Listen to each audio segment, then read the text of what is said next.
Welcome back, welcome back, welcome back to another episode of Intimate Conversations with Russell. I am your host, and I am so glad that you have taken the time out of your day to spend with me to talk about some things that are important to me, and hopefully by the end of this conversation, they will be important to you. And so today's topic is finding courage through the crisis. Finding courage through the crisis. If any of us live long enough, we are going to experience crisis, especially as we get older, especially as we get farther down the road. We are going to experience crisis. And when these crises come, it's going to be super important that you are prepared so that you don't fall apart completely. I've seen it done. I've done it myself. And digging a hole out of unpreparedness can be a challenge. So, whether you're talking about the death of a loved one, which I have dealt with intimately, personally, and I'm just now getting to the surface. It could be a loved one getting sick. I've also dealt with that. I'm actually dealing with that right now. It could be a personal crisis, right? So all of us have relationships, friendships, girlfriends, boyfriends, husbands, wives. What happens when those situations go awry? What happens when those relationships change? What happens when those relationships end? Those are certainly crisis. It may not mean anything to the world, but to you, you may be in a world of trouble. Or it could be something smaller, right? So if you're a student and you didn't do well on a test, or you're not passing a class that you need to graduate, or it's going to destroy your GPA, this is also a crisis. I've been there. I've done that as well. But whatever it is that you come across, a crisis of any sort can take you all the way out. So that is today's topic, and we are going to jump right into it.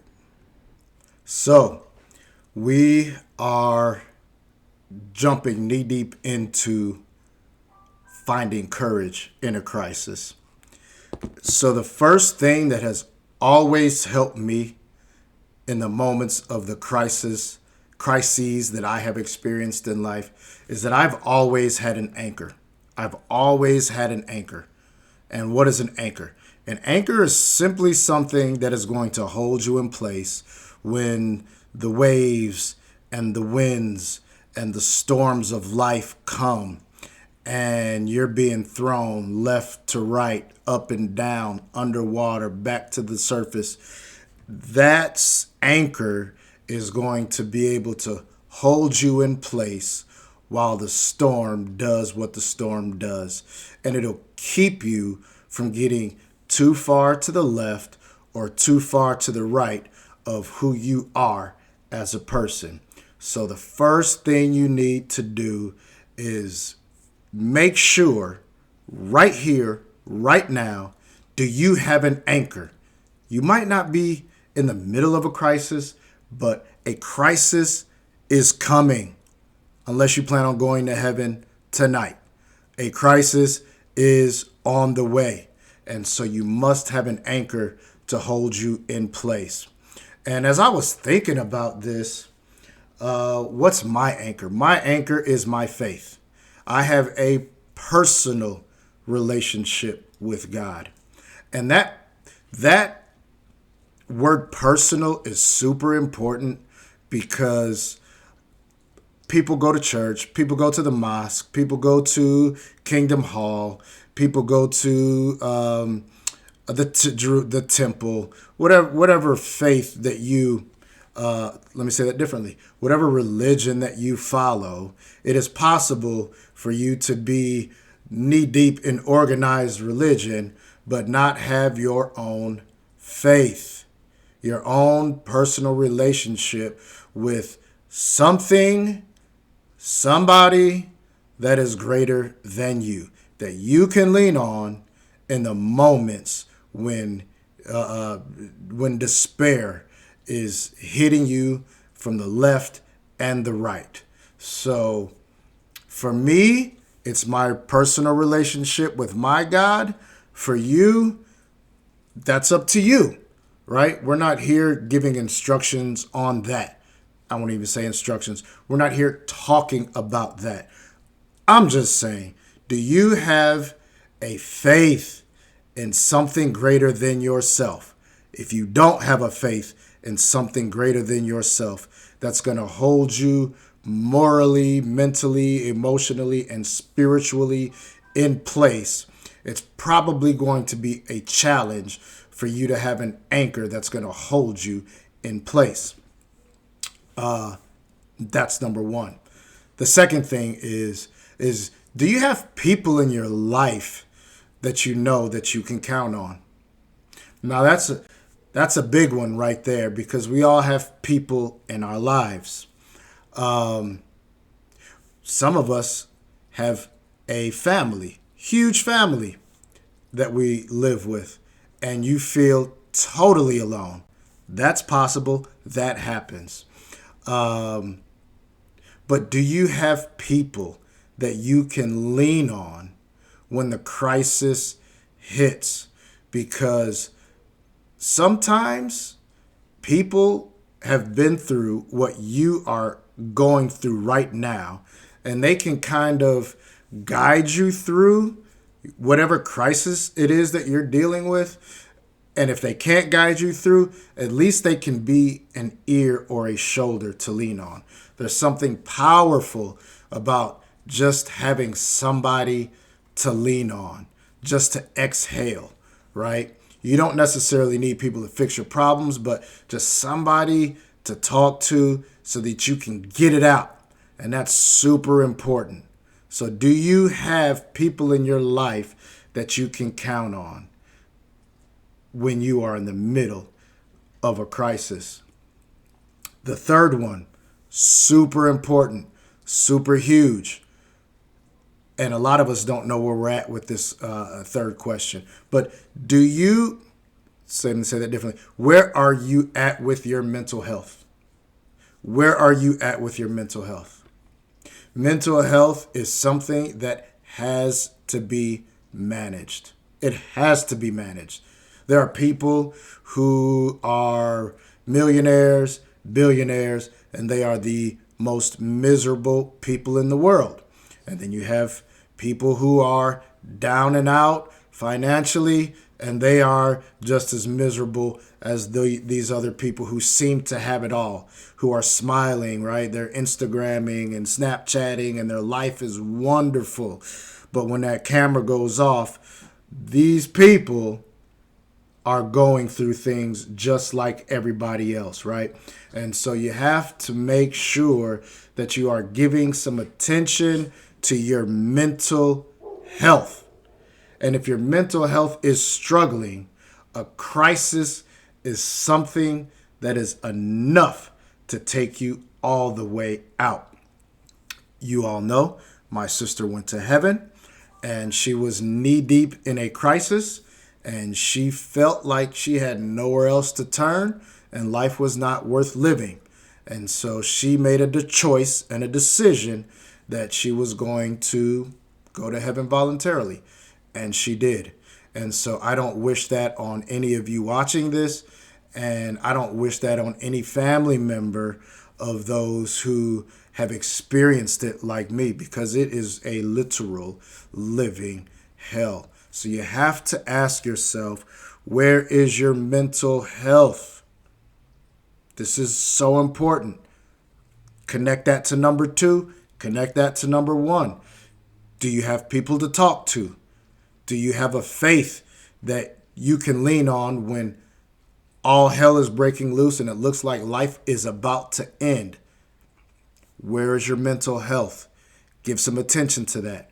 And for Russell, I went through years of therapy.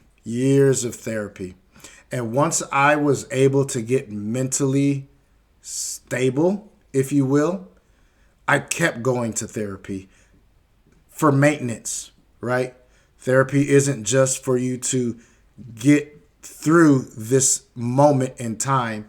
It's for you to get through that moment in time, but it's also so that you can be stable. So, continual attention to your mental health is super important. And I encourage everyone listening and or watching to give some attention to that because we need you. We need you. Absolutely. Here's one.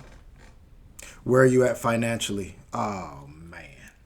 Where are you at financially? Let's say your crisis isn't a financial crisis, right? It's you lost a loved one. You lost a relationship. And you only have a month or 2 months worth of financial backing to hold you in case something happens, right? That proverbial rainy day. You have to think about a long-term financial solution for when crisis comes, because it does come. When you lose a loved one, when they go to heaven and they were a breadwinner in your family, now your finances are cut in half. Well, maybe not even in half. Maybe your finances are cut by 75%. Maybe they made more than you. I don't know. But that's something to think about. Where is your financial health so that when the crisis and the storms come, that your finances won't be just another thing to worry about? And I promise you, oh, I have been there in the middle of crisis and you're worried about, oh my God, how am I going to pay these bills? And thank God I have faith, and God helped me through. However, I was not financially prepared when some of the crises that I've dealt with in my life occurred. So ask yourself that question. Where are you at financially? Because if something happens and it's not a financial crisis, it's just life, that crisis can turn into a financial crisis. And the last question that's really jumped out to me as I was thinking about this is, how do you cope with life in general? How do you cope with life?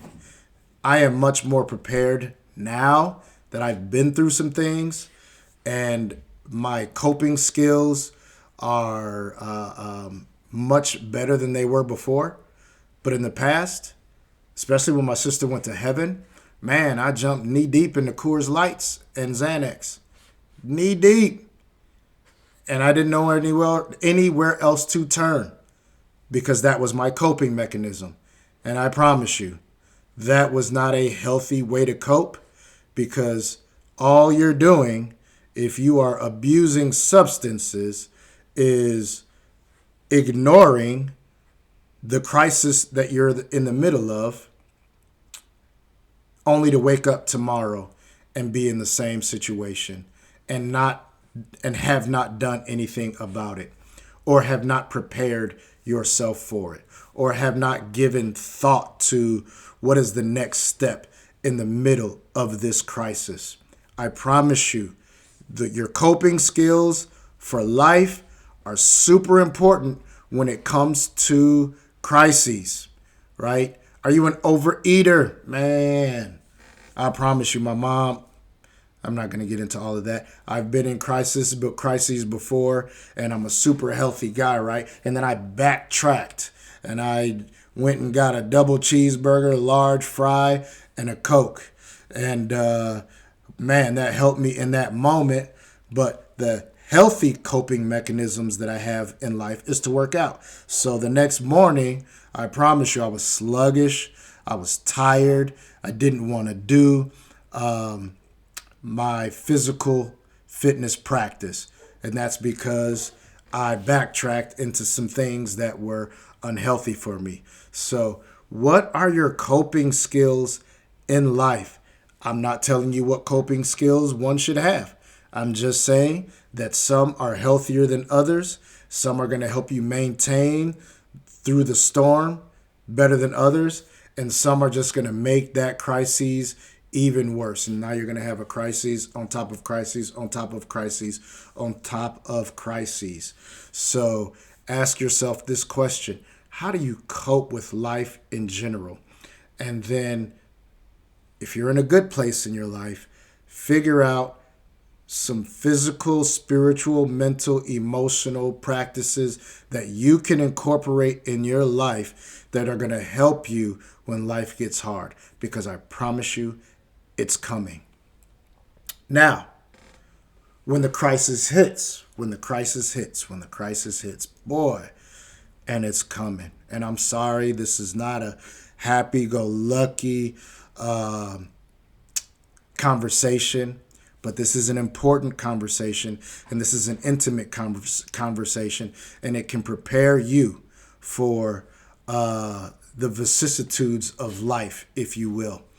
So the first thing that you have to do, in my opinion, the most major thing that's happened to me, again, I'll probably talk about Danielle forever and ever and ever, and I'm sorry, not sorry. It is what it is. But you got to keep your head cool, man. Keep your head cool if at all possible.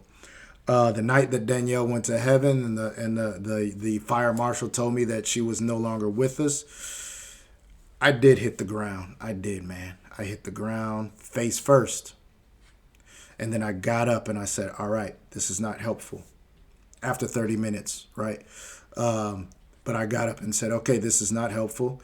My mom is going to be here and she's going to freak out more than I'm freaking out. So let me keep my head cool and be there for those who are important to me, who might not necessarily have the coping skills that I have. And I'm not saying mine are good or bad or indifferent. I just needed to keep my head cool, and I have incorporated that into my crisis intervention practices, if you will. Next, assess the situation for what it really is. Assess the situation for what it really is. Okay, so let's say we're not talking about losing a loved one. So let's say we're talking about losing a relationship. Man, that hurts. Oh, that hurts. Your life is turned upside down, man, right now. Right now. Everything that was real, everything that was true to you, your entire understanding of the world is no longer the way that it was. And so a lot of times when we lose a relationship, we tend to glorify the things in the relationship. Oh, I'm going to miss this. I'm going to miss that. He was this. He was that. Oh, my God. But the truth of the matter is, if you lose a relationship, which is a crisis, but if you lose a relationship, there was probably some red flags, right? There was probably some things going on that where that relationship probably wasn't the best, healthiest relationship for you or that other person, right? No blame to go around. Sometimes there is, but for the purpose of this conversation, no blame to go around, but just assess the situation for what it really is so that you don't get all melodramatic and freak out. And that way you can kind of walk yourself through this traumatic experience in a logical, practical is probably not a good word for this, but in a logical way so that you don't spend 5 months in the bed sobbing about this person. And I've done it. But if you look at the situation for what it really is, if you stare that relationship that you lost in the face 9 times out of 10, you're going to realize, I won't say realize, you'll notice as you bring the true nature of it to the surface that it wasn't all good, wasn't all peaches and cream, and that there were some challenges there as well. And so as you move on with your life, you'll be able to put that in perspective and say, hey, now I can move forward, greater opportunities. Now I can focus on myself, whatever it is that you need to do so that you can get through that crisis. But assess the situation for what it really is. Please, super important. And then try to maintain some sort of normalcy in your life. Try to maintain it. If you're in a healthy place, maintain those healthy practices. If you're a runner, run. If you're a writer, you're a journaler, write, journal. If you lift weights, lift weights. Yoga, do it. Keep it up. Don't wallow. Nobody's going to blame you if you do wallow, but wallowing does not change the situation, right?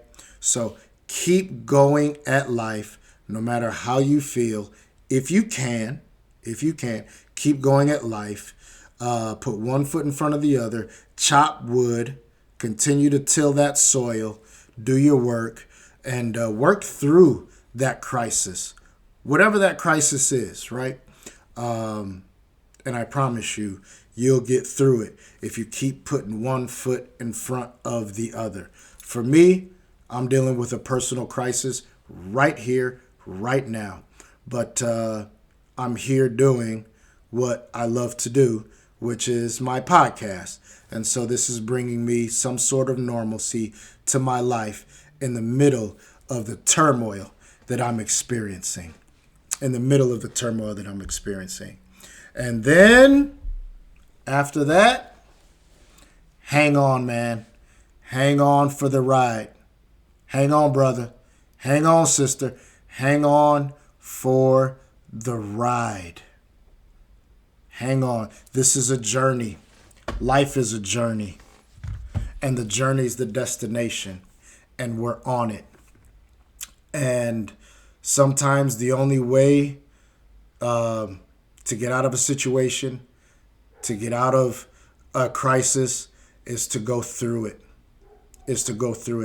And there's a book that I'm reading now. I'm almost done. The Gratitude Effect by Dr. John Demartini. And he said something so profound to me, and it's just been looping in my head. And he said that wisdom is the instantaneous recognition that a crisis is a blessing. I'm going to say that again. Wisdom is the instantaneous recognition that a crisis is a blessing. Why is that? Let's just say, you got sick. Your stomach is hurting. Shoulder, whatever it is, chest is hurting. And you go to the hospital. That's certainly a crisis. And so you go. And when you get there, they run a bunch of tests on you.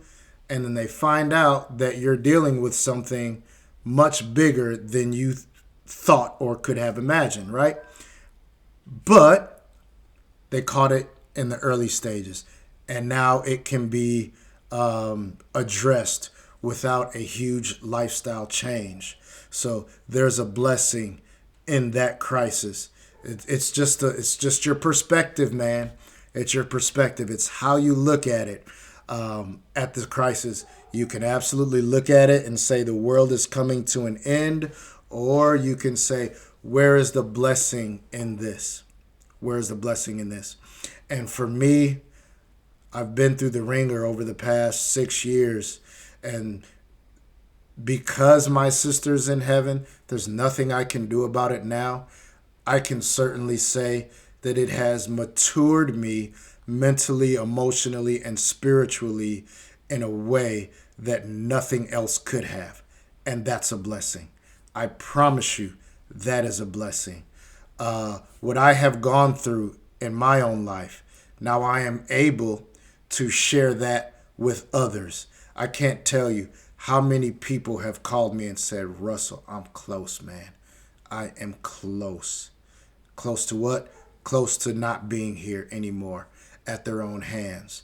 And I was able to talk them off of the ledge, help them get some perspective, tell them my sister's story, tell them my story, what their family's going to go through if they follow through with this horrendous act of violence upon themselves. And it is an act of violence upon yourself if you do that.